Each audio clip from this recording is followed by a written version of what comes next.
Hello and welcome back to the NBA DFS Slate Breakdown for Friday, March 7th. We're here. We made it to the end of the week. We got an 8-game slate to dive into today. I'm your host, Tyler Wiemann, at FlatTyler83 on your DFS sites. Now come join us at LineStar. $39.99 per month gets you access to all we do. And if you want to try us out for free, go to the App Store. If you've never tried us out before, Android or Apple App Store.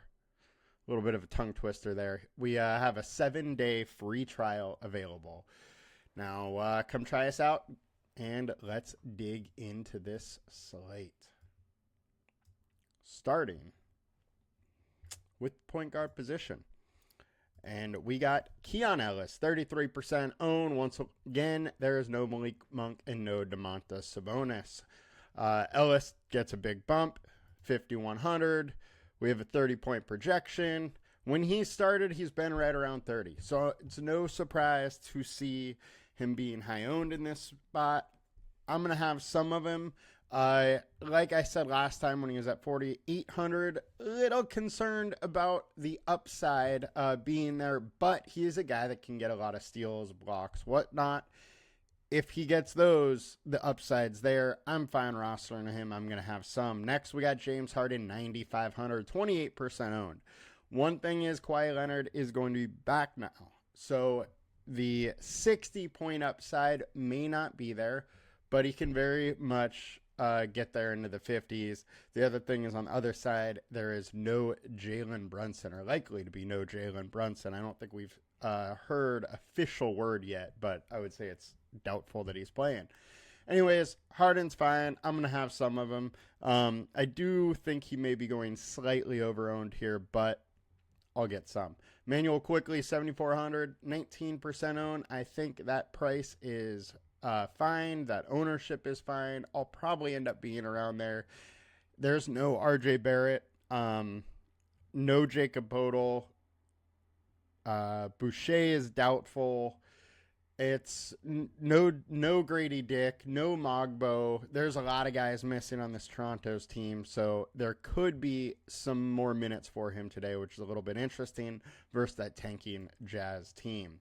Pivot-wise, Ja Morant, 8,100. All right, Dallas has been giving it up to the point guards big time. So for that, it's interesting. However, I got to preface it a couple things. One, made a bunch of comments saying that he shouldn't even have been playing versus OKC last time. He played 32 minutes. For that, I do worry about his minutes a little bit. So I think this projection, for him, we're a little under on him right now. While it's a great matchup and I could see him end up being in the perfect lineup, there's also a lot to be worried. He hasn't been great over the last, 10 games or so, dealing with an injury, but it is a absolute spectacular matchup. So I'm going to have some. I think 17% owned is probably a little low on him. And I don't mind going there. Miles McBride, 4,400, 11% owned. Jalen Brunson's likely out. His ownership's likely going to go up big time. The thing is that it's one of the late games, so we don't know if he is going to be starter or not. But it's going to be him or Campaign most likely starting at point guard. I don't think they're going to go to anybody else starting at point guard. So Payne is cheaper than McBride. So you could always just pivot from McBride to Campaign if you wanted to. Most likely, McBride just slides into that starting lineup, and he has a huge ceiling at 4,400. Last time he started, he played 42 minutes, and he absolutely crushed. I'm fine going to McBride, and I'm going to have a bunch of them. I'm sure this ownership is going to shoot up throughout the day once Brunson is officially out. The other thing here is, consensus has him at 26. There's no way he stays at 11% owned in my eyes. Campaign 3,800. I think he is a very nice pivot off Miles McBride. He's going to play some minutes. Maybe gets 20, 22. We have him at 25 right now. I think that might be a little bit high, but he has been a 1.06 fantasy point per minute guy over the last 20 games. So there's upside, and I'm interested to go there. Jamal Murray, 8,300. He's been playing well lately. 3 straight games of 40 plus. We have him at 37 minutes tonight in a great spot versus the Suns, who are 29th versus point guard. I'm fine to go with Jamal Murray and get a little different there. On to point guard, on DraftKings, we got Scotty Barnes, we got Alex Caruso, we got Emmanuel Quickly. Scotty Barnes, 7,900. He's too cheap at 7,900 in this situation. The pretty much only center Toronto has is Orlando Robinson, and I would expect Scotty Barnes to probably have to play some big-time minutes in this if the game is close, just because of how many injuries they have and how few bigger players they have. So I do think Scotty Barnes is a very interesting spot and might have to do a lot. So I like that. Caruso, 4,400. Now, we're going to have to wait and see with this OKC team. All their big names are out. Chet Holmgren is questionable. He's the only star that may be playing in this situation. So I think OKC right now is going to have a ton of value. Where that value falls is anybody's guess right now. Caruso could start. If he starts, he obviously looks great. But all season long, they really haven't wanted to give him very many minutes. He started once, played 27 minutes.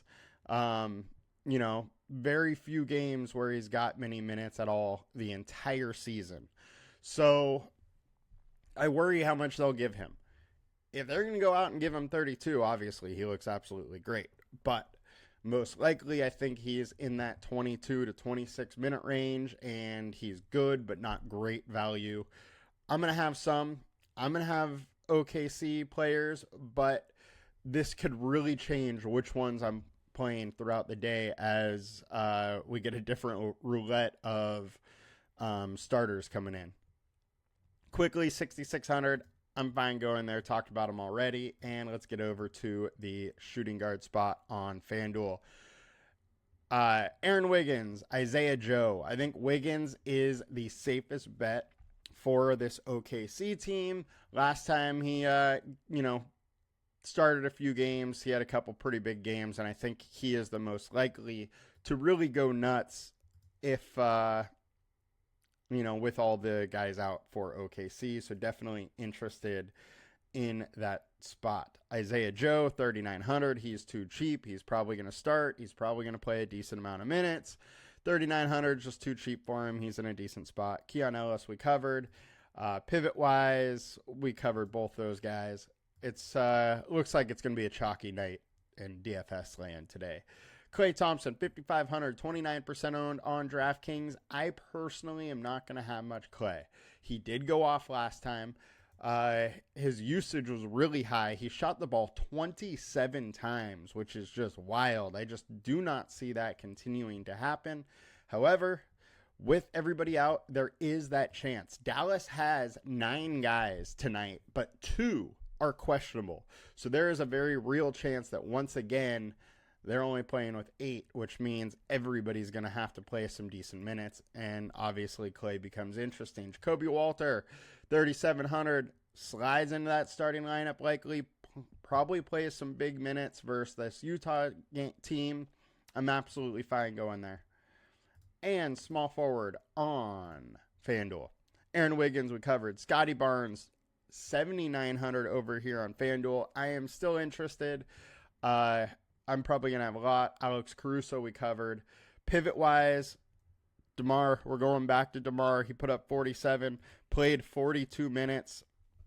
No Monk, no Sabonis. He's going to have a big ceiling again, and he has been crushing it lately. Definitely willing to go back. OG Anunoby, 6,800. No Brunson should give Anunoby a really big boost, so I'm absolutely interested in him in this spot versus the Clippers. This is a low-scoring game, though. 2 slow-paced teams, but it is one of the last games of the night, which is always interesting and always nice to have, some volume going to those games. Small forward, DK, Wiggins, Barnes, Klay, we talked about them. Power forward on FanDuel, Barnes, DeRozan, and Chet. if Chet plays at 8K, I'm going to have a ton. Played 30 minutes last time, 32 a couple games ago. If I have him at like 29 to 30, he's going to look absolutely great in a spot where he's the only star. Usage should be huge. Everybody will be looking at him on the Trailblazers 4D, but it's hard to get away. I would have a ton if he plays. It's a big if. We really have no idea right now. This, unfortunately, they're also 5 o'clock games, so we're not totally sure what's going on even at lock probably with that spot. Najee Marshall, 6,300. He's fine. He's just pricey at this point. Not a ton of ceiling left there. Kenrich Williams, 3,700. If he's starting, I'm a little interested, but this is another spot like Caruso where he plays nightly, but they never want to give him big minutes. I just don't think this is going to be a spot where he gets big minutes. So I do worry about that. Pivot-wise, we got DeRozan we've talked about. Santi Aldama, he is questionable. There's a chance he returns, and if he does, I'm very interested as he likely starts without Jaren Jackson. OG we covered, and so we will move it on over to power forward on DK. We got Wiggins, Chet, Kenrick. We talked about them all. Evan Mobley at 8,100 versus the Hornets. Now, obviously, it's a great spot versus the Hornets. I think that if you are playing this game, you're going to want to have some correlation in it. You're going to want somehow for the 16-point underdog Hornets to stay in this game, which then likely means one of them is coming along into with the Cleveland players. Highly doubt that one guy from Cleveland just absolutely takes over and is optimal without the Hornets staying in the game. So that is the big worry there.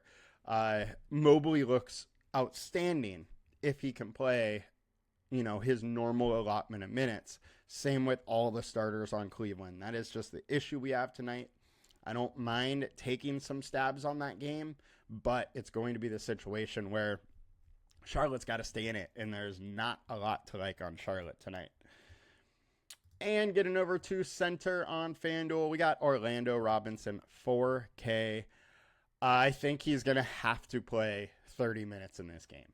He's a 30 minutes versus the Jazz. Absolutely interested going here. The issue with that on FanDuel is that then there's not a ton of upside you can get. Yes, he could get 30 at 4K, which is great and definitely helps you win, but you could be giving up getting a Jokic go for 80 or, a 7K guy going for 50. So that's my issue with having too much Orlando Robinson, but I do think he plays a lot, and he's in a good spot versus the Jazz. I'm interested. He's I-own, though. Pivot-wise, got to go back to Jonas Valanciunas. Like I said last time, in this Dallas game, he was on pace to play like 30 minutes. He played 32 versus Denver. Now we got the Spurs. I got to assume, once again, he's probably going to play 30-ish minutes, maybe up to 32, and there's just a giant ceiling with him if he's going to play that much, especially against this Spurs team. So absolutely interested in Jonas. And then Jokic, we got a ton of value. You got to consider Jokic, and at this point, he's going too low owned at only 7%. There's not a ton to like on at center. And if everybody is going to end up going to Orlando Robinson, who, may or may not do very well, I don't hate the idea of paying up a little bit and hoping to find somebody that goes for 50, 60, 80 if it's Jokic, and just hope that Robinson doesn't go for 30, which he very well could, but I think that's, a stretch for him. Now, getting over to center on DraftKings, we got Robinson, 3,500. 3,500 is way too cheap, and it's a different scenario here on DraftKings where you have the utility also. Robinson, you can play while you play another guy. You can play Jokic or Holmgren or Kessler, any of these guys. Nurkic is also a little interesting at 3,700. Winnie has started. He played 27, 19, and 16 minutes. If they want to give him 26 plus minutes at 3,700, he looks super interesting. And maybe him crushing and playing 26 minutes is the way that Hornets team is able to stay in this game a little bit. So a little interested in that one. Also, I got to shout out Walker Kessler at 6,600. He does have a huge ceiling. He's going against Orlando Robinson, and then they don't have anybody behind Robinson. If Robinson gets in foul trouble, it is going to be much smaller guys matching up with Kessler, which obviously makes Kessler a little bit interesting there.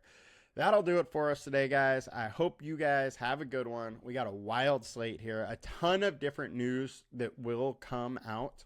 So make sure you watch coming up to lock. Pay attention to our Twitter. We'll be giving out the update on the injury reports and all that. You guys have a good one. See you guys next week. Peace.